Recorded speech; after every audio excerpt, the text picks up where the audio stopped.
आपण पाहत आहात यूट्यूब चॅनल MH48. हा चॅनल सबस्क्राईब करा आणि बेल आयकॉन दाबून नवीन व्हिडिओ मिळवा. नमस्कार मित्रांनो, आज आपल्यासोबत आहेत विशेष पाहुणे डॉक्टर विनय सहस्रबुद्धे, जे राज्यसभेचे सदस्य आहेत, भारतीय जनता पक्षाचे उपाध्यक्ष आहेत आणि एक विद्यार्थी चळवळीपासून ते संसदेपर्यंत असा त्यांचा प्रवास राहिलेला आहे आणि आपण त्यांच्याशी संवाद साधणार आहोत वेगवेगळ्या विषयांवर. त्याच्यात कोविड-19चा प्रतिसाद, ते विद्यापीठांच्या परीक्षा, ते देशाचं परराष्ट्र धोरण, असे अनेक विषय त्याच्यात कव्हर होतील. नमस्कार विनयजी. नमस्ते. नमस्कार. आज म्हणजे काल परवा जर आपण बघितलं असेल तर भारतातली कोविड-19 ची संख्या आहे ती 10 लाखाच्या वरती गेलेली आहे आणि महाराष्ट्राची संख्या आज 3 लाखाच्या आसपास जाईल असा अंदाज आहे. जवळजवळ देशाच्या 28 ते 30% संख्या ही महाराष्ट्रातली आहे. तर तुम्ही या महाराष्ट्राने कोविड-19 ला दिलेल्या प्रतिसादाकडे कशा पद्धतीने बघता आणि खास करून हा जो मुंबई आणि मुंबई बाहेरचा जो ठाणे जिल्हा आहे तिथे ही संख्या लक्षणीय आहे, त्याबाबतही आपण कशा पद्धतीने एकूणच राज्याचा रिस्पॉन्स आहे त्याच्याकडे? सगळ्या प्रश्नांची उत्तर मी देणारच आहे, पण सुरुवातीला मी अनय जोगळेकर तुमचं खूप मनापासून अभिनंदन करतो की तुम्ही एक वेगळी वाटचाल या नव्या डिजिटल मीडियाच्या क्षेत्रामध्ये चालत जात आहात आणि पहिल्या टप्प्यामध्ये तुम्ही बऱ्यापैकी लक्षणीय यश मिळवलेलं आहे आणि मी तुम्हाला तुमच्या विद्यार्थी काळापासून ओळखतो आणि त्यामुळे तुमचा हा प्रवास मला असं वाटतं की महाराष्ट्रातल्या अनेक अशा तरुण डिजिटल एंटरप्रेन्युअर्सना एक प्रकारे प्रोत्साहन देणारा ठरेल आणि त्याला तुम्ही व्यासंगाची पण जोड दिलेली आहे. तुम्ही लिहिता, वाचता, अभ्यास करता, हे सगळं अतिशय उल्लेखनीय आहे आणि म्हणून त्याबद्दलची एक भावना सुरुवातीलाच मी व्यक्त करतो. तुमचं अभिनंदन करतो, तुम्हाला शुभेच्छा देतो आणि आता तुमच्या प्रश्नाकडे वळतो. असं की कोरोनाचं संकट आल्यानंतर आता त्या चर्चेला बरेच वेगवेगळे फाटे फोडले जात आहेत आणि हे असं का केलं, केंद्राने तसं का केलं, असे प्रश्न विचारणाऱ्यांची संख्या कमी नाहीये. पण मी लक्षात आणून देऊ इच्छितो की केंद्राने कोणत्याही प्रकारची टाळेबंदी जाहीर करण्याआधीच महाराष्ट्र सरकारने टाळेबंदी जाहीर केली होती आणि लोकल किंवा एकूण रेल्वे प्रवासावरही बंदी घालण्याचा विचार बोलून दाखवला होता. त्यामुळे याविषयी महाराष्ट्र सरकारने सुरुवातीला बऱ्यापैकी दक्षतेने काही निर्णय घेतले, पावलं उचलली आणि असं वाटत होतं की कोरोनाच्या या संकटाला हे सरकार नवीन असलं तरी देखील आणि अनेक लोक त्यामध्ये अननुभवी आहेत तरी सुद्धा हे बऱ्यापैकी समर्थपणे तोंड देण्याच्या भूमिकेत आहे असं सुरुवातीच्या काळात वाटत होतं. दुर्दैवाने नंतर जे लक्षात येत आहे की पहिली गोष्ट अशी की समन्वयाचा अभाव आहे. अनेक मंत्री अनेक पद्धतीने अनेक विषयांवर बोलतात आणि लोकांना नेमकं काय चाललंय हे कळत नाही आणि त्यामुळे आज असं असतं की सरकारमध्ये बसलेल्या प्रत्येक व्यक्तीच्या वक्तव्यावर लोक आपले आडाखे बांधतात. एखाद्याला उद्योग सुरू करायचा असेल आणि जर सरकारातले एक तरुण मंत्री बोलले असतील की बिगिन अगेन, तर त्याला असं वाटतं की खरंच आता सुरू होणार आणि म्हणून तो तयारी करायला लागतो आणि नंतर ते बिगिन अगेन म्हणजे बिगिन लॉकडाऊन अगेन आहे असं त्याच्या लक्षात आल्यावर त्याचा भ्रमनिरास होतो आणि त्यामुळे खूप मोठ्या प्रमाणात मला असं वाटतं की समन्वयाच्या अभावाची उदाहरणं आपण बघितली. त्याची मूलभूत कारणं ही 3 पक्षांचं सरकार असल्यामुळे आणि त्यात एकवाक्यता नसल्यामुळे म्हणजे अनेकदा आश्चर्य वाटतं लोकांना की कोरोनासारख्या विषयावर पत्रकार परिषदा होतात परंतु त्यात आरोग्यमंत्री उपस्थितच नसतात किंवा अशा प्रकारच्या अनेक त्रुटी जाणवतात आणि त्यामुळे हे सरकार एकवाक्यतेने, एकदिलाने, एकरस होऊन या आव्हानाचा मुकाबला करतंय का, अशा प्रकारचा एक संशय लोकांच्या मनात निर्माण यायला खूप कारणं दुर्दैवाने या सरकारच्या कार्यपद्धतीतून दिली गेली. हा पहिला मुद्दा. दुसरा भाग असा की नेतृत्व करणारा जो माणूस असतो आणि नेतृत्व करणारा माणूस तांत्रिकदृष्ट्या एक असलं तरी असं नसतं, अनेक नेते असतात आणि त्यांना त्यांच्या त्यांच्या खात्याचं, त्यांच्या त्यांच्या विभागाचं, भौगोलिक क्षेत्राचं हे नेतृत्व करायचं असतं आणि नेतृत्व हे दिसलं पाहिजे. ते नुसतं टीव्हीच्या पडद्यावर दिसून उपयोगाचं नाही. ते लोकांमध्ये वावरण्याच्या भूमिकेत असलं पाहिजे. त्यांनी मिळून मिसळून जमिनी हकीकत काय आहे, हिंदीमध्ये ज्याला आपण वास्तविकता म्हणतो, ती वास्तविकता काय आहे, ती समजून घेणं हे आवश्यक असतं. आज आपल्याला असं दिसतं की दुर्दैवाने अशा पद्धतीने लोकांमध्ये जाऊन मिळून मिसळून वस्तुस्थितीची जाण निर्माण करून घेण्यासाठीचे प्रयत्न फार कमी मंत्र्यांकडून सुरू आहेत. अनेक मंत्री आपापल्या घरांमध्ये बसून आहेत. म्हणजे एका विरोधी पक्षनेत्यांच्या ॲक्चुअल मीटिंगला सरकारचे प्रमुख व्हर्च्युअली हजर राहतात, ही फार दुर्दैवाची गोष्ट आहे. म्हणजे बाकीचे सगळेजण या परिस्थितीमध्ये जे धोके आहेत, त्या धोक्यांना तोंड देऊन, परंतु ॲक्चुअल बैठकीला साक्षात हजर राहतात आणि सरकारचे प्रमुख मात्र त्या बैठकीला हजर न राहता व्हर्च्युअली त्यात सहभागी होतात. मला असं वाटतं की या गोष्टी टाळता आल्या असत्या.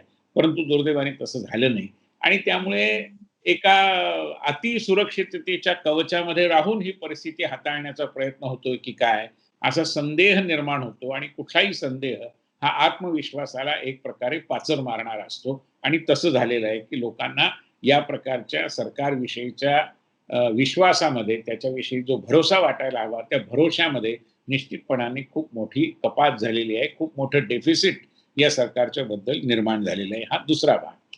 तिसरा भाग असा आहे की कमीत कमी कोरोनासारखं संकट उभं राहिलेलं असताना तरी भ्रष्टाचारासारख्या मार्गांपासून सरकारातल्या व्यक्ती या अलिप्त राहतील अशी भावना होती, अशी अपेक्षा होती आणि ती अत्यंत स्वाभाविक आहे. पण आज म्हणजे सत्ताधारी आघाडीला जवळच्या असलेल्या वर्तमानपत्रातूनच ज्यावेळी सरकारच्या भ्रष्टाचाराची लक्तरं काढली जातात, मग कुठे पीपीई किट घेण्यावरून भ्रष्टाचार, कुठे मास्कची किंमत वास्तविक ही आहे आणि लावली ती, अशा प्रकारची भूमिका, जे रोग्यांना ऍडमिट करण्याकरता सरकारने काही दबाव वगैरे आणला हे चांगलं आहे, ते प्रायव्हेट हॉस्पिटलनी ऍडमिट केलंच पाहिजे. पण त्याकरता जे शुल्क आकारणी केली जाते त्याच्यामध्ये अव्वाच्या सव्वा आपण पाहिलं की एका रिक्षावाल्याकडून 8 लाख खरंय. रुपयाचं बिल चर्चा आपण ऐकतो.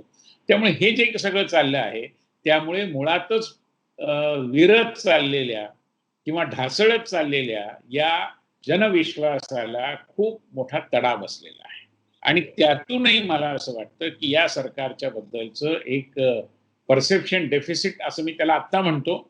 याचं कारण संशयाचा फायदा आपण सरकारला दिला पाहिजे.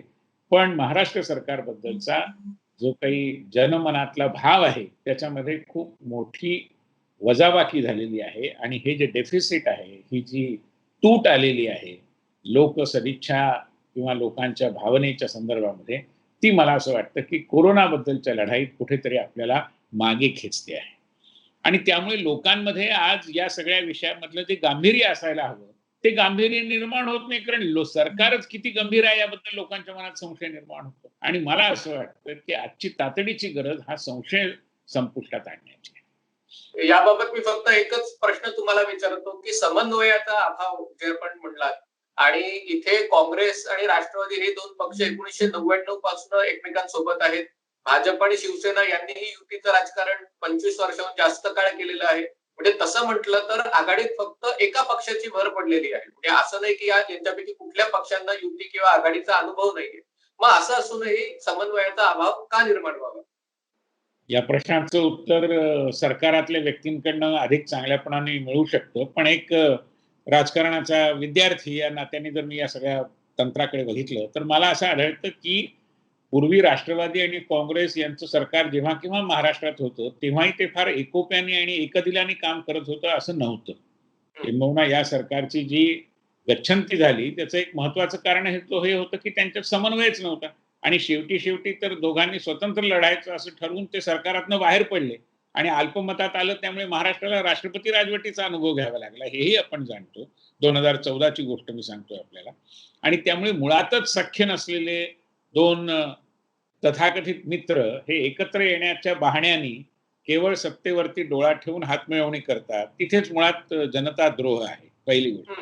आणि त्या द्रोहामध्ये अधिक भर पडली ज्यावेळी तिसराच माणूस, ज्याची दुसऱ्याबरोबर मैत्री होती, ती मैत्री संपुष्टात आणून आणि त्या जनादेशाचा ढळढळीत अपमान करून तो या दोघांच्या मैत्रीला एक प्रकारे खत पाणी घालून माझाही हात हातात घ्या असं म्हणतो. हे फार विपरीत चित्र आहे.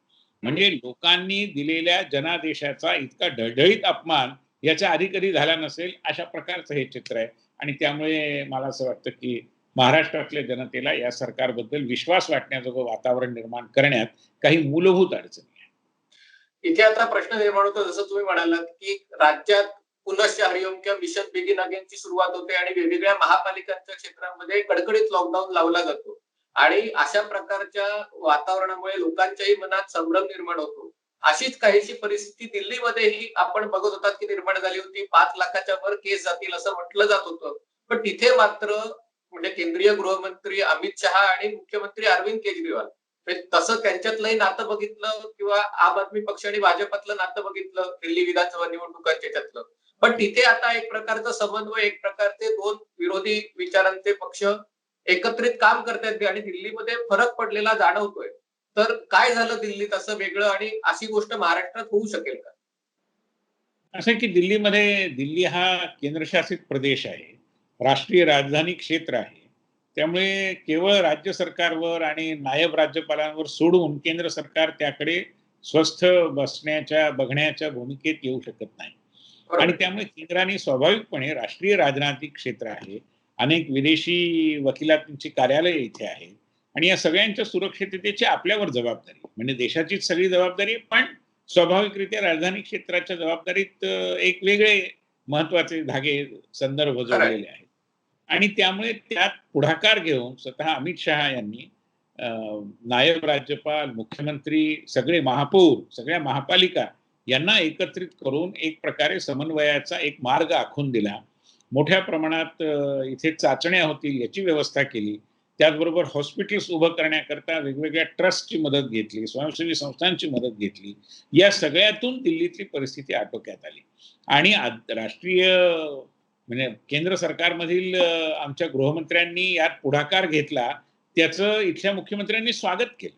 असं नाही म्हटलं त्यांनी, की हा आमच्या अधिकारांवर हे आमच्या अधिकारांवर अतिक्रमण आहे, अधिकारांचा अधिक्षेप आहे. अशा प्रकारची भाषा वापरली नाही.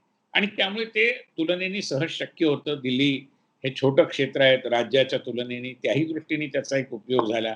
आणि खुद्द गृहमंत्र्यांचं दैनंदिन एक प्रकारे मॉनिटरिंग ज्याला म्हणतो आपण, ते मॉनिटरिंग देखील ह्याच्यामध्ये कामाला आलं. आणि आज अरविंद केजरीवाल हे खुलेपणाने मान्य करतात, की या प्रकारचा एक समन्वय निर्माण झाला महापालिका, राज्य सरकार आणि केंद्र सरकार यांच्यामध्ये. त्यातून गोष्टी पुढे गेल्या. महाराष्ट्रात असं तेव्हाच होऊ शकेल ज्यावेळी महाराष्ट्र सरकार केंद्राला त्याबद्दल काही विनंती करेल. कारण महाराष्ट्र सरकारच्या पुढाकाराशिवाय हे झालं, तर त्याला चुकीचा राजकीय रंग दिला जाऊ शकतो. आणि म्हणून राज्याच्या फेडरॅलिझमच्या संदर्भामध्ये आणि राज्याच्या एकूण अधिकार कक्षेच्या अनुषंगाने मला असं वाटतं, की महाराष्ट्रातली परिस्थिती वेगळी आहे. केंद्र आणि राज्य यांच्यातल्या सहकार्यावरनं विषय निघाला म्हणून हा प्रश्न विचारतो आणि आपण विद्यार्थी चळवळीतून आपण पुढे आला आहात. विद्यार्थी क्षेत्राशी, विद्यापीठांशी आपला अनेक वर्षांचा संबंध राहिलेला आहे. आणि आज जे चित्र दिसतंय खास करून महाराष्ट्रात आणि अन्य राज्यातही की ने परीक्षा घ्याव्यात असा एक धोरणात्मक निर्णय जाहीर केलेला आहे. पण त्याला विरोध करणाऱ्या राज्यांचं एक प्रकारचं नेतृत्व महाराष्ट्र करत आहे आणि तिथे शिक्षण मंत्री, मुख्यमंत्री आम्हाला परीक्षा घ्यायच्या नाहीयेत, की त्या कशाप्रकारे घेणं शक्य होणार नाही, अशी माध्यमांशी चर्चा करतात आणि मग पुन्हा तर या एकूण प्रकाराकडे आणि असं म्हटलं जातं, की इथेही पुन्हा 1-2 विद्यार्थी संघटना आहेत, की ज्यांचा राज्य सरकारवर दबाव आहे, की परीक्षा घेतल्या जाऊ नयेत आणि त्याच्यामुळे विद्यार्थी वर्ग संभ्रमात आहे. तर या प्रश्नाकडे कशाप्रकारे बघता आणि याच्यात काय लॉजिकल कन्क्लुजन याचं पुढचं हे पाऊल काय असलं पाहिजे? नाही, याच्यामध्ये मुद्दा असा आहे, की मुळात राज्य सरकारने कोणत्याही प्रकारची चर्चा, विमर्श, सगळ्यांना विश्वासात घेणं असं काहीही न करता दिसतंय असं, की आततायीपणाने, एकतर्फीपणाने हा निर्णय जाहीर केला. म्हणजे मुख्यमंत्र्यांनी काही काळानंतर का होईना विरोधी पक्षांना विश्वासात घेण्याकरता एक वास्तविक बैठक बोलावली. परंतु या ठिकाणी विद्यापीठं ही काही सरकारी डिपार्टमेंट्स नाहीयेत. खरंय. विद्यापीठ ही एक स्वायत्त संस्था आहे. त्यांची स्वायत्तता आहे. त्यांच्या अधिकार कक्षा ठरलेल्या आहेत. तिथे अधिसभा आहे. तिथे विद्यापीठाची प्रबंधन समिती आहे किंवा व्यवस्थापकीय मंडळ आहे. या सगळ्यांच्या मधून या चर्चेची सुरुवात होण्याची आवश्यकता होती. पण या सगळ्यांच्या अधिकारावर सपशेल अतिक्रमण करून राज्याच्या उच्च शिक्षण मंत्र्यांनी एक प्रकारे या विषयात घाई केली, निर्णय जाहीर केला किंवा भूमिका घेतली. आणि आता आपण घेतलेली चुकीची भूमिकाच कशी बरोबर आहे हे सांगण्याचा जो खटाटोप आहे, त्यामध्ये सगळ्या शिक्षण खात्याला, उच्च शिक्षण खात्याला, सगळ्या विद्यापीठांना, सगळ्या विद्यार्थ्यांना वेठीस धरल्याचं अत्यंत दुर्दैवी चित्र आहे. ज्यामध्ये एका टप्प्यावरती माननीय राज्यपालांनी कुलपती या नात्याने हस्तक्षेप देखील केला आणि अजूनही त्यांची भूमिका ही अत्यंत तर्कसंगत आहे की विद्यापीठ कायदा आहे आणि तो कायदा विधिमंडळानेच म्हणजे विधिमंडळानेच मंजूर केलेला आहे. त्यामुळे लोकशाही कार्यपद्धतीमध्ये या कायद्याची बूज ठेवणं, या कायद्याचा सन्मान करणं हे सगळ्यांकडून अभिप्रेत आहे आणि कायद्याचे संरक्षक म्हणून राज्यपालांनी ही भूमिका घेणं हे अत्यंत स्वागतार्ह योग्य आहे. आता विद्यापीठ अनुदान आयोगाने जी भूमिका घेतली ती आपण समजून घेतली पाहिजे. असं आहे की कोरोनामुळे जी परिस्थिती निर्माण झाली तिचं गांभीर्य कमी करण्याचं काही कारण नाही. त्याच्यामधले धोके आहेत ते नाकारण्याची कोणाची भूमिका नाही. पण याचा अर्थ सगळं काही सोडून द्यायचं आणि आता राम भरोसे तुम्ही राहा, परीक्षा आम्ही घेऊ शकत नाही असं म्हणून हात वर करायचे, हा पळपुटेपणा आहे. माझं असं म्हणणं आहे की परीक्षा घेण्याचे 25 मार्ग उपलब्ध आहेत. आपण पाहिलं दिल्ली विद्यापीठात रवींद्रनाथ टागोरांनी शांतिनिकेतनमध्ये जी सुरू केली होती व्यवस्था ती open book test, open book examination ही दिल्ली विद्यापीठात होते. काही ठिकाणी ऑनलाईन एक्झामिनेशनचे पर्याय आहेत. काही ठिकाणी क्वेश्चन बँक नावाची सिस्टम असते. म्हणजे आता एक प्रश्न विचारला जातो की BAच्या विद्यार्थ्यांची परीक्षा घ्यायची असेल आणि एका वर्गात एका वेळी समजा 70 मुलं बसत असतील तर आता सोशल डिस्टन्सिंग ठेवण्याच्या दृष्टीने फक्त असं कल्पना करा की 25च मुलं बसतील. हरकत नाही. म्हणजे तोच पेपर 3 वेळा घ्यावा लागेल तरी हरकत नाही. मग प्रश्न असा येतो की मग पेपर फुटेल त्याची जबाबदारी काय? त्यालाही उत्तर आहे. आपण जर एक प्रश्न पेढी योजना केली म्हणजे मराठीच्या BAच्या विषयामध्ये सगळे मिळून जेवढे म्हणून प्रश्न जेवढ्या प्रकारचे प्रश्न येऊ शकतात त्यांची एक प्रश्न पेढी जर निर्माण केली आपण, ज्यामध्ये 3 प्रकारचे प्रश्न आहेत असं गृहीत धरू आपण, तर 30, 30, 30 असे 90 प्रश्न किंवा आणखीन 10 प्रश्न घालून 100 प्रश्न तयार केले आणि त्या प्रश्नांची लॉटरी काढली. तर त्यातले कोणतेही 10 प्रश्न हे एखाद्या म्हणजे समजा जोगेश्वरीच्या एका सेंटरवरती प्रश्न क्रमांक 1, 8, 18, 28, 22 अशा प्रकारचे येतील. दुसऱ्या केंद्रावरती प्रश्न क्रमांक 52, 53, 54 किंवा अशा प्रकारचे येतील. काही बिघडत नाही. प्रश्न पेढी पहिल्यांदा सांगितलेलीच आहे. त्यामुळे घुमून फिरून त्या 50 म्हणा, 100 म्हणा यातलेच प्रश्न विचारले जाणार आहेत. कोणते प्रश्नांचं उत्तर द्यायचं ते त्या केंद्रावर ठरणार आहे. त्याची एक आपल्याला ॲफिडेव्हिट करून नोंद करता येते की इथे हे प्रश्न विचारले गेले. लॉटरी टाकल्यानंतर हे आलं. तर 20 विद्यार्थी बसले काय, 70 बसले काय, काहीच फरक पडत नाही. परीक्षा सकाळी 10ला सुरू होतात. त्याऐवजी सकाळी 7ला सुरू करता येतील. काही अडचण नाही त्याच्यामध्ये. आणि त्यामुळे मला असं वाटतं की एकदम शस्त्र टाकून देणं आणि या लढाईतून पळपुटेपणाने मार्ग काढणं याला काही प्रशासनिक कौशल्य म्हणत नाही.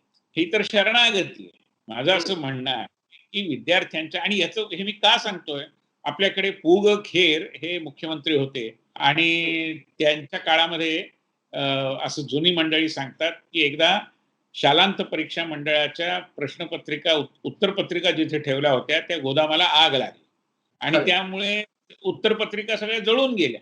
त्यामुळे त्यांना जळितांचे मॅट्रिक असं म्हणून हिणवलं जातं कारण त्यांना पास तर केलं गेलं सगळ्यांना.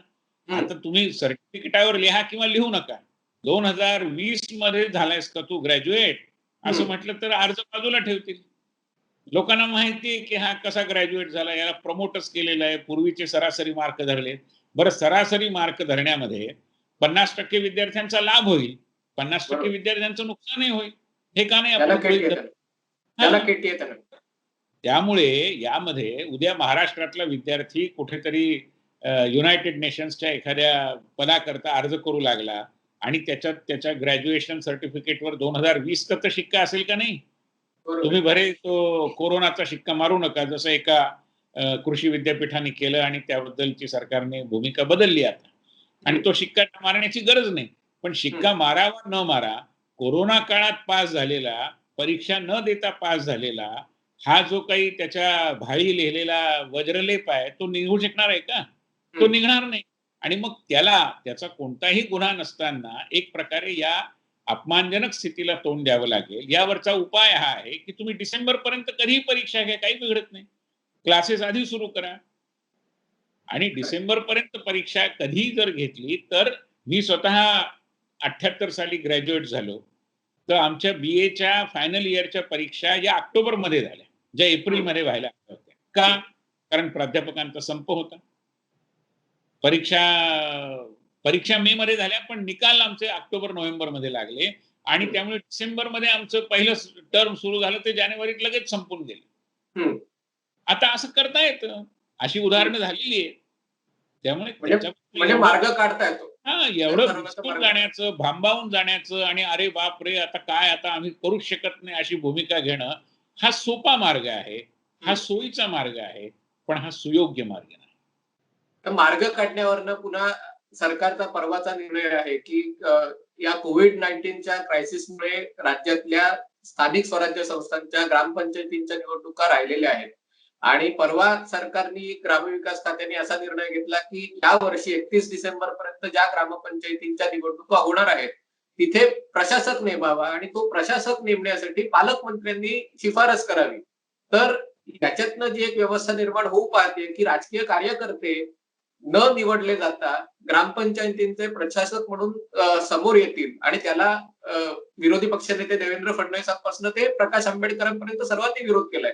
आपण एक लोकशाहीचे अभ्यासक, एक राजकीय कार्यकर्त्यांचं प्रशिक्षण या सर्व व्यवस्थेशी संबंधित असल्यामुळे हा जो प्रकार आहे, जो सांगताना चांगल्या उद्देशाने सांगितला गेलाय की ती ग्रामपंचायतींची मुदत संपते म्हणून आम्ही करतोय, तर हे एका प्रकारे लोकशाहीवरचं अतिक्रमण नाही का? असं आहे की एक प्रकारे या सरकारला पूर्णपणे समर्थन देणारे आणि या सरकारच्या निर्मितीमध्ये ज्यांची महत्त्वपूर्ण भूमिका राहिली असे राज्याचे माजी मुख्यमंत्री सन्माननीय शरद पवार यांनी ज्यावेळी प्रथम काँग्रेसचा त्याग केला आणि महाराष्ट्रामध्ये एक सरकार स्थापन केलं ज्याच्यामध्ये जनता पार्टीचे लोक सहभागी होते. त्या सरकारचं नाव पुरोगामी लोकशाही आघाडी असं, पुरोगामी लोकशाही दल, पुलोद सरकार असं म्हणायचं. आता दुर्दैवाने त्यानंतरच्या गेल्या जवळजवळ 40 वर्षात पुलाखालून इतकं पाणी वाहून गेलंय की त्या सरकारचे जे नायक आणि आत्ताच्या सरकारचे जे पालक त्यांच्या व्यवहारातला पुरोगामीपणाही संदेहास्पद झालाय आणि लोकशाहीबद्दलची त्यांची निष्ठा देखील मला असं वाटतं की आता वादाच्या भोवऱ्यात सापडली आहे. याचं कारण हा इतका अलोकतांत्रिक निर्णय आहे. हे मागच्या दारांनी एक प्रकारे स्वतःच्या न निवडल्या जाऊ शकणाऱ्या कार्यकर्त्यांना जनतेवर लादण्याचा हा अत्यंत अश्लाघ्य आणि त्यामुळे पूर्णपणे निषेधास्पद अशा प्रकारचा प्रकार. याचं कुठल्याही अर्थाने समर्थन होऊ शकत नाही. ग्रामपंचायतीच्या निवडणुका घेता येण्याजोगी स्थिती नसणं हे काही आता प्रथम घडतंय असं नाही. याच्या आधी घडलं होतं. नगरपालिकांच्या किंवा महापालिकांच्याही निवडणुका कदाचित घेता येणार नाही. मग काय करणार? मग तुमच्याच एखाद्या राजकीय पित्याला तुम्ही प्रशासक म्हणून नेमणार?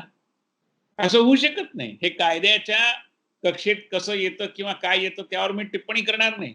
परंतु हे राजकीय नैतिकतेला पूर्णपणे हरताळ फासणार आहे आणि त्यामुळे याला जेवढा विरोध करणं शक्य आहे तेवढा सगळा विरोध सगळ्यांनी मिळून केला पाहिजे. कारण न निवडल्या गेलेल्या लोकांचा जनाधार नसलेल्या अशा राजकीय कार्यकर्त्यांची दंडेली यातून सुरू होणार आहे आणि ती आमच्या ग्रामीण भागात होणार आहे. आणखीन दुर्दैवी आहे. शहरामधला माणूस काहीतरी आवाज उठवतो, वर्तमानपत्र त्याच्याकडे लक्ष तरी देतात, पण आमच्या ग्रामीण माणसाच्या एक प्रकारे मुस्कटदाबीला हे कार्यकर्ते कारण ठरणार आहेत, जे निवडले गेलेले नाहीत, ज्यांची बहुधा निवडून येण्याची क्षमताही नाही, त्यांना मागच्या दारांनी लोकांच्या वरती लादण्याचा हा अत्यंत अश्लाघ्य प्रकार आहे. आणि मला असं वाटतं की यातून लोकशाहीची जी एक प्रकारे हानी झालेली आहे ती कधी भरून काढता येणार नाही, इतकी अपरिमित आहे. त्याला सगळ्या ग्रामीण क्षेत्रातल्या आमच्या बांधवांनी तो विरोध केलाच पाहिजे. पण जेवढे म्हणून लोकशाही प्रेमी लोक आपल्या महाराष्ट्रामध्ये आहेत त्या सगळ्यांनी याबद्दलची आपली भूमिका समाज माध्यमांच्या द्वारे आणि अन्य माध्यमांच्या द्वारे समाजासमोर आणली पाहिजे, जेणेकरून या सरकारचा हा जो एक छुपा अजेंडा आहे राजकीय कार्यकर्त्यांच्या रोजीरोटीची व्यवस्था करण्याचा, मला असं वाटतं की त्या अजेंड्याचं जे पितळ आहे ते आपण उघडं पाडलं पाहिजे. कारण नुकताच आपण पंचायती राजचा रौप्य महोत्सव साजरा केला आणि जर माझी चूक होत नसेल तर माजी पंतप्रधान राजीव गांधी यांच्या काळात या सुधारणा आणल्या गेल्या आणि अशा प्रकारे त्याच काँग्रेस पक्षाचं सरकार असताना अशा प्रकारे राजीव गांधींच्या कामाला उलट करण्याचा प्रकार, म्हणजे एका अर्थाने हे स्वतःचेच धोरणात्मक निर्णयावर माघार जाण्याचा प्रकार आहे. मी पुढचा प्रश्न विचारतो की गेली काही महिने सातत्याने महाराष्ट्राच्या राज्यपाल पदावर एक प्रकारचं त्यांची प्रतिमा डागाळण्याचे प्रयत्न सातत्याने होत आहेत. याबाबत जरी मुख्यमंत्री किंवा सरकारमधले मंत्री थेट बोलत नसले तरी शिवसेनेच्या मुखपत्रातनं राज्यपालांवर टीका करण्यात येत आहे. त्यांना भाज्यपाल म्हटलं जात आहे, त्यांना केंद्राच्या गृहमंत्र्यांचे हस्तक असं म्हटलं जात आहे. तर यातनं जो एक केंद्र विरुद्ध राज्य अशा प्रकारचा संघर्ष निर्माण करण्याचा प्रयत्न केला जातोय की राज्यपालांच्या पदाबद्दल एक जे वक्तव्य केली जात आहेत त्याच्याकडे आपण कशा पद्धतीने बघता? असं आहे की राजकीय पक्षांची अशी जी मुखपत्र आहेत, त्याचा तुम्ही उल्लेख केला, ही एक प्रकारे पत्रकारितेच्या माध्यमातून राजकारण करण्याची खुमखुमी जी आहे, ती जिरवून घेण्याचा प्रकार आहे. हं. तर सरळ-सरळ राजकारण करता येत नाही. थेट लोकांमधून निवडून येण्याची क्षमता नाही. अशा वेळी आपण जणू काहीतरी किंग मेकर आहोत, अशा थाटामध्ये वर्तमानपत्रांमधला जो मोकळाच स्तंभ आहे, जिथे आपलीच सत्ता चालते, त्या स्तंभाचा वापर करून एक प्रकारे एक अश्लाघ्य अशा प्रकारचं प्रतिमा हननाचं, चारित्र्य हननाचं राजकारण करण्याचा हा अतिशय घृणास्पद आणि किळसवाणा प्रकार आहे. आणि म्हणून ज्या प्रकारे माननीय राज्यपालांविषयी तुम्ही म्हणता त्या पद्धतीने वर्तमानपत्रातून शेलक्या शब्दात त्यांची संभावना केली जाते, हे नुसतंच हास्यास्पद नाही तर अत्यंत दुर्दैवी आहे. कारण महाराष्ट्राचे राज्यपाल जे आहेत ते एका राज्याचे मुख्यमंत्री होते. हो. त्यांची एक विशिष्ट पार्श्वभूमी आहे आणि तो अनुभव गाठीशी बांधून ते इथे आलेले आहेत. आणि लक्षात ठेवलं पाहिजे की या राज्यपालांनी मुख्यमंत्र्यांवर नामुष्कीची वेळ येऊ नये याकरता स्वतः निवडणूक आयोगाला सांगून विधान परिषदेची निवडणूक लवकर करवून घेतली. हं. म्हणजे राज्यपालांची भूमिका अत्यंत सकारात्मक आहे, रचनात्मक आहे, सरकारला सहकार्य करण्याची आहे, सरकारला आवश्यक तिथे मार्गदर्शन करण्याची आहे. पण एका बाजूनी ही अनुकूलताही संपादन करायची आणि दुसऱ्या बाजूने या प्रकारची शेलक्या विशेषणांचा वापर करून टीका करायची.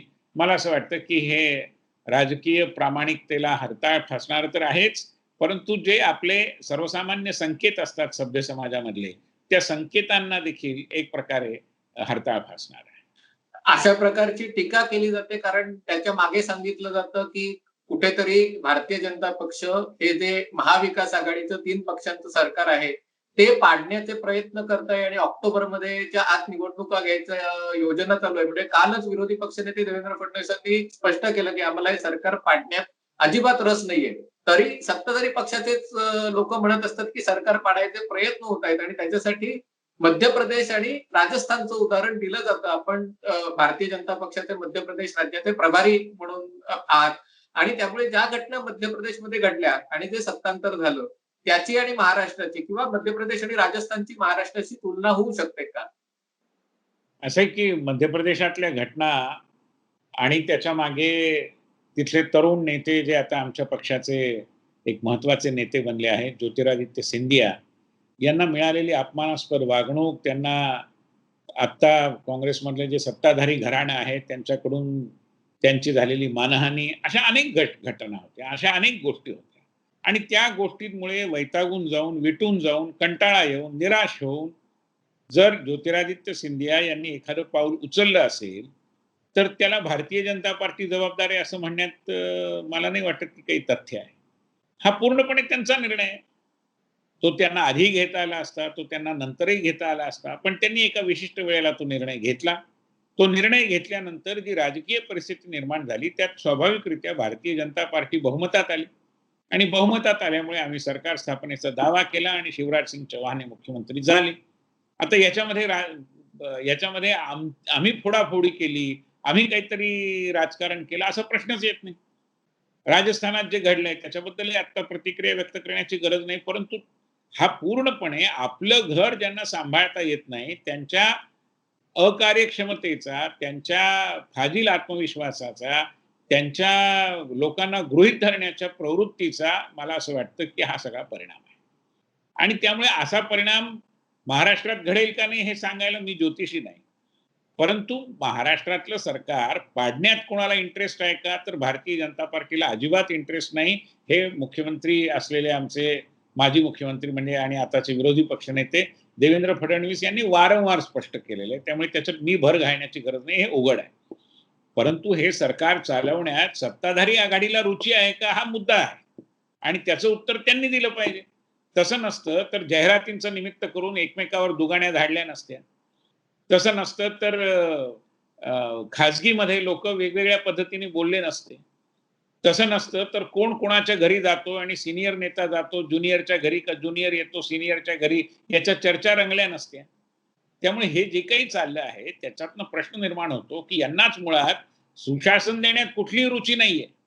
मिळालेल्या संधीचा लाभ घ्या आणि या आपल्या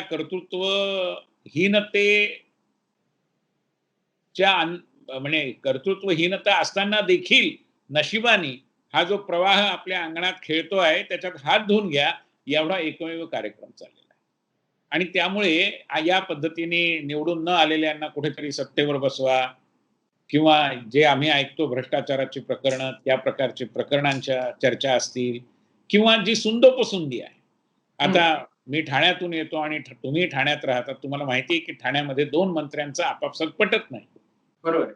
आणि त्याचा तोटा शहराला सहन करावा लागतो. मी यावर फार बोलू इच्छित नाही कारण ते उचित होणार नाही. परंतु ही वस्तुस्थिती आहे. त्यामुळे हे सरकार सुविहितपणे चालून लोकांना खऱ्या अर्थाने आपण जे सांगितलंच नव्हतं, पण त्याचा नंतर दावा करतो आहोत, ते सुशासन आपण देणार आहोत का? त्याच्यात आपल्याला काही रुची आहे का? हा प्रश्न या लोकांनी रोज सकाळी स्वतःला विचारला पाहिजे. तसा विचारला आणि जर प्रामाणिक उत्तरं मिळाली तरी देखील हे सरकार चालेल. ते पाडण्यात कुणालाही इंटरेस्ट नाही. आता आपण देशाच्या राजकारणाकडे वळूया. खास करून मे महिन्यापासून भारताच्या प्रत्यक्ष सीमारेषेवरची चीनची घुसखोरी किंवा चीनचे आक्रमक पवित्रा आणि त्याच्यातनं उद्भवलेली परिस्थिती, त्याला मोदी सरकारने दिलेला प्रतिसाद, याच्याकडे बघताना एक असं दिसून येतं की खास करून चीनकडून ज्याला आपण सदिच्छा शक्ती किंवा सॉफ्ट पॉवर म्हणतो, कारण म्हणजे त्याच्याबरोबर मिलिटरी पॉवर आहे, त्याच्याबरोबर डिप्लोमसी पण आहे, पण खास करून आपली जी सॉफ्ट पॉवर आहे ती प्रोजेक्ट करण्यासाठी चीन ज्या प्रकारे प्रयत्न करत आहे, खास करून आपले शेजारी देश आहेत, नेपाळ आहे, श्रीलंका आहे, पाकिस्तान आहे, अन्य देश आहेत, आणि जिथे आपल्याला चीनची टक्कर द्यायची आहे, म्हणजे लष्करी दृष्ट्या आपण ते सक्षम आहोत आणि आपण ते प्रयत्न करतोय. तर ही जी सगळी क्षेत्र आहेत आणि जिथे असं म्हटलं जातंय की भारताची प्रतिमा डागाळण्याचे प्रयत्न खास करून या शेजारी देशांमध्ये केले जात आहेत. आपण आयसीसीआरचे ही अध्यक्ष आहात आणि आयसीसीआरचं काम या सर्व देशांमध्ये भारताशी एक त्याच्यात शिक्षण असेल, संस्कृती असेल, या सर्वांनी जोडण्याचं काम करतं. तर या परिस्थितीत खास करून कोविड-19 मुळे जग सगळं लॉकडाऊन मध्ये आहे आणि अशी तणावग्रस्त परिस्थिती आहे. अशा ह्याच्यात भारताबद्दलची सदिच्छा शक्ती आहे, सॉफ्ट पॉवर आहे, ती थोडी कमी होताना वाटते का? आणि जर ती वाटत असेल तर त्या दृष्टीने कशा प्रकारे प्रयत्न करावे लागतील किंवा केले जात आहेत? असे मुळात आपण सौम्य संपदा असा शब्द जर वापरला सॉफ्ट पॉवरला, तर त्याच्या बाबतीत चीन आणि भारत यांची तुलना केली, तर भारत अनेक शतकांपासून मला असं वाटतं की यामध्ये पुढे आहे. भारताचा शोध लागला तोच मुळे सॉफ्ट पॉवरमुळे लागला. मसाल्याचे पदार्थ कमी झाले, मग ते कुठे मिळतील असा शोध घेत घेत आधी कोलंबस आणि मग वास्को द गामा निघाला. मसाल्याचे पदार्थ काय आहे? ही सॉफ्ट पॉवर आहे. आणि त्याच्या आधी काही शतकं ह्युएन फाहियान, अल्बेरुनी हे सगळे जे भारतात आले ते कशासाठी आले? भारत हे एक नॉलेज सोसायटी म्हणून त्या काळापासून प्रसिद्ध होतं. नालंदा, तक्षशिला या विद्यापीठांमध्ये जाऊन अभ्यास करायला म्हणून ही सगळी मंडळी इथे आली. त्यामुळे ही आमची सॉफ्ट पॉवर पहिल्यापासूनच आहे. इंडोनेशियामध्ये, मलेशियामध्ये किंवा अन्य अनेक आग्नेय आशियाई देशांमध्ये आज रामायण महाभारताचा खूप मोठा बोलबाला आहे. लोक असं सांगतात की आमचा उपासना पद्धतीचा जरी बदल झाला असला तरी आमचा सांस्कृतिक वारसा जो आहे तो तोच आहे. आणि त्यामुळे इंडोनेशियाच्या एअरलाईनला गरुडा हे नाव मिळतं. तिथे महाभारतातली शिल्प आपल्याला जागोजागी दिसतात. श्रीलंकेमध्ये तेच दिसतं आपल्याला. बांगलादेशामध्ये देखील अशा प्रकारचं वातावरण आहे की भारतीय संस्कृतीविषयीचा आदर आहे, सन्मान आहे. भूतानमध्ये तर बोलायलाच नको. नेपाळमधून भारतामध्ये आलेले हजारो विद्यार्थी आहेत की जे शिकून तिकडे परत गेले आणि आता त्या देशाची सेवा करतायत. पण भारताशी त्यांचे भावबंध आहेत, रोटीबेटी व्यवहार आहे. आज अफगाणिस्तान, श्रीलंका, बांगलादेश, नेपाळ अशा अनेक देशांमधले राष्ट्राध्यक्ष, सर्वोच्च न्यायालयांचे तिथल्या मुख्य न्यायमूर्ती, लोकसभेचे सभापती तिथल्या तिथल्या हे भारतातल्या संस्थांचे विद्यार्थी आहेत. त्यामुळे मला नाही वाटत की आपण आपल्या शेजारी राष्ट्राच्या सौम्य संपदेशी आपल्या सौम्य संपदेची तुलना करू शकतो. कारण आपली सौम्य संपदा ही विविधांगी आहे, विविध आयाम आहेत त्याला. एक चायनीज फूड सोडलं तर चीनचा कुठेतरी प्रभाव, प्रचार, प्रसार झालेला आहे असं आपल्याला दिसत नाही. आणि लक्षात घ्या, आर्थिक सत्ता ही वेगळी आहे. ती सॉफ्ट पॉवरमध्ये येत नाही. हं. तर त्यामुळे मला नाही वाटत, की आपल्या शेजारी राष्ट्राच्या सौम्य संपदेशी आपण आपल्या देशाच्या सौम्य संपदेची काही तुलना करू शकतो.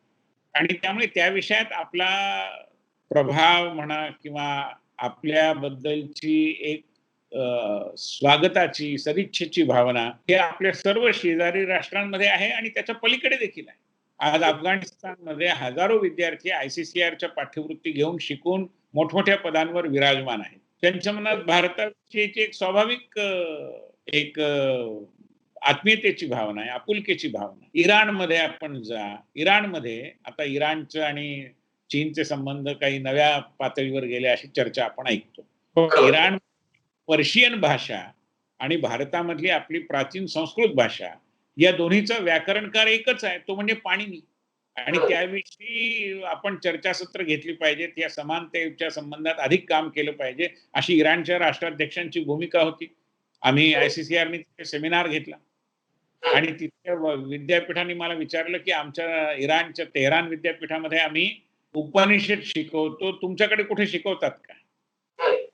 त्यामुळे हे जे अनेक धागे दोरे आहेत, अफगाणिस्तान गांधार होता पूर्वीच्या काळात, हे सगळे धागे दोरे मला असं वाटतं, की या देशांशी असलेली आपली जी नाळ आहे ती घट्ट करतात आणि आपले जे सांस्कृतिक संबंध आहेत ते अधिक मजबूत करतात.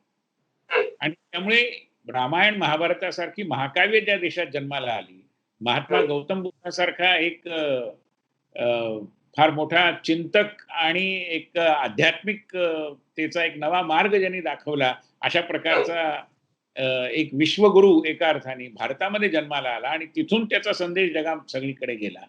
अशा प्रकारची संपदा ज्या देशाकडे आहे, त्याची लोकसंख्या आणि भौगोलिक आकाराने किती मोठा असलेल्या आपल्या उत्तरेतल्या शेजारी राष्ट्राशी मला नाही वाटत की आपल्याला तुलना करता येईल. एक शेवटचा प्रश्न विचारतो, कारण आता जे सीमेवरचं आणि एकूणच देशावरचं जे संकट आहे, करोनाचं संकट आहे आणि एकूण सुरक्षेवरचं, परराष्ट्र धोरणावर सगळ्यावर संकट आहे. आतापर्यंत आपला असा अनुभव होता की जेव्हा देशावर एखादं संकट येतं तेव्हा आपण 100+5 105 असतो, आपण एकत्र असतो. पण आत्ताच्या संकटात खास करून दिसत आहे की म्हणजे अनेक छोटे विरोधी पक्ष आहेत की त्यांनी पूर्णतः सरकारला या परिस्थितीत समर्थन दिलेलं आहे. पण खास करून म्हणजे काल रात्रीच काँग्रेसचे माजी अध्यक्ष राहुल गांधी यांचा एक व्हिडिओ प्रसारित झाला, एका अर्थाने मोनोलॉग म्हणता येईल त्याला, ते कोणाशी बोलतात माहिती नाही, पण कशा प्रकारे मोदी सरकार परराष्ट्र धोरणाच्या बाबतीत फेल्युअर आहे, कशा प्रकारे पूर्वी भारताचे सर्व देशांशी चांगले संबंध होते, आता नाहीयेत, आपली अर्थव्यवस्था वेगाने धावत होती, आता ती धावत नाहीये, अशा प्रकारचा त्यांनी एक 3-3.5 मिनिटाचा व्हिडिओ रिलीज केला. अर्थात त्याला परराष्ट्र मंत्र्यांनी चांगलंच उत्तर दिलेलं आहे. पण एकूणच हे जे समोर येताना दिसतंय की अशा परिस्थितीत एकत्र राहायचं सोडून तिथे राजकारण होताना दिसतंय आणि एक अपप्रचार चालवण्याचा जो विषय समोर येतोय, त्याच्याकडे आपण कसं बघता आणि काय खरं व्हायला हवं होतं अशा परिस्थितीत? मला हे अत्यंत दुर्दैवी वाटतं आणि मी एक लेखही लिहिला होता मध्यंतरी एका इंग्रजी वर्तमानपत्रात. त्याचं शीर्षकच हे होतं की with whom is the Congress fight. काँग्रेसनी या सगळ्या काळामध्ये, विशेषतः अलीकडच्या ज्या काही घटना घडल्या आपल्या उत्तर सीमेवरती, लडाख भागामध्ये, त्याचा संदर्भ लक्षात घेतला तर काँग्रेसनी या देशाच्या जनतेचा जो एकमुखी स्वर हा केंद्र सरकारच्या पाठीशी आणि भारतीय जवानांच्या पाठीशी उभं राहण्याचा, त्यांच्या मागे आपली सगळी ताकद लावण्याचा जो स्वर आहे, तो मजबूत न करता एक प्रकारे छिद्रान्वेषी पद्धतीने काँग्रेस अशा प्रकारे प्रश्न विचारण्याच्या भूमिकेत जाते. मला असं वाटतं की हे अत्यंत दुर्दैवी आहे. हे त्या वयम पंचाधिकम शतम या भूमिकेच्या पूर्णपणे विपरीत आहे. आणि एकदा आमच्या देशातल्या या जरा ग्रँड ओल्ड पार्टी असं आपण म्हणू, त्या GOP पक्षाला हे स्पष्ट करावं लागेल की तुम्ही आपल्या देशांतर्गत पक्षबाजीच्या राजकारणाच्या प्रभावाखाली येऊन राष्ट्रीय एकात्मतेची आणि राष्ट्रीय सॉलिडॅरिटीची जी गरज आहे, एकजूट दाखवण्याची जी गरज आहे, त्या गरजेकडे इतकं सरासर दुर्लक्ष करणार का, असा प्रश्न आहे. आणि हे दुर्लक्ष देशाला महागात पडेलच, पण त्या पक्षालाही महागात पडेल. आणि त्यामुळे मला असं वाटतं, की या प्रकारचं राजकारण या विषयात आणू नये. चांगली गोष्ट अशी आहे, की काँग्रेसच्या माजी अध्यक्षांनी विचारलेल्या सगळ्या प्रश्नांना अत्यंत तपशीलवार आणि चोख उत्तरं देशाच्या परराष्ट्र व्यवहार मंत्र्यांनी ट्विटरवरूनच दिलेली आहेत. आणि जाणकारांनी ती समजतील. त्यामुळे मला असं वाटतं, की या प्रकारे अ, अशी उघड चर्चा करून या सगळ्या विषयांच्या बाबतीमध्ये जणू काही सरकार पेडला आपण एका कचाट्यात पकडलं आहे, अशा प्रकारच्या आविर्भावात जाण्यापेक्षा राहुल गांधींनी दुसऱ्या कुठल्यातरी वकिलातीच्या लोकांशी चर्चा करण्यापेक्षा भारतीय जनता पार्टीच्या लोकांशी चर्चा करावी, खुद्द पंतप्रधानांना जाऊन भेटावं, वेळ मागावी, जे काही मनात प्रश्न असतील त्याची उत्तरं घ्यावीत, काही अडचण नाही. पण या प्रकारे चव्हाट्यावर येऊन एक प्रकारे चुकीच्या मुद्द्यांना अशा पद्धतीने उल्लेखित करणं, मला असं वाटतं, की देशाचा जो सध्या एकमुखी आपल्या जवानांच्या, सेनेच्या, सरकारच्या पाठीशी उभं राहण्याचा जो एक मनोदय आहे, त्या मनोदयाला हे अत्यंत विपरीत आहे. धन्यवाद विनयजी. आज आपण आपला बहुमूल्य वेळ दिला. बऱ्याच विषयांवर चर्चा झाली, बऱ्याच विषयांवर चर्चा होऊ शकते आणि या कोविड काळात एक अशा प्रकारच्या चर्चांना एक चांगलं व्यासपीठ इंटरनेटने उपलब्ध करून दिलं आणि लोकांनाही अशा प्रकारचे कार्यक्रम ऐकण्यात, चर्चा ऐकण्यात रुची आहे असं दिसतंय. त्यामुळे लवकरच आपल्याशी प्रत्यक्ष भेटून अशी एखादी चर्चा करायची इच्छा आहे. पण तशी परिस्थिती लवकर उद्भव आणि राज्याची कोविडची परिस्थिती सुधारो हीच आता आपण इच्छा व्यक्त करतो. पुन्हा एकदा धन्यवाद.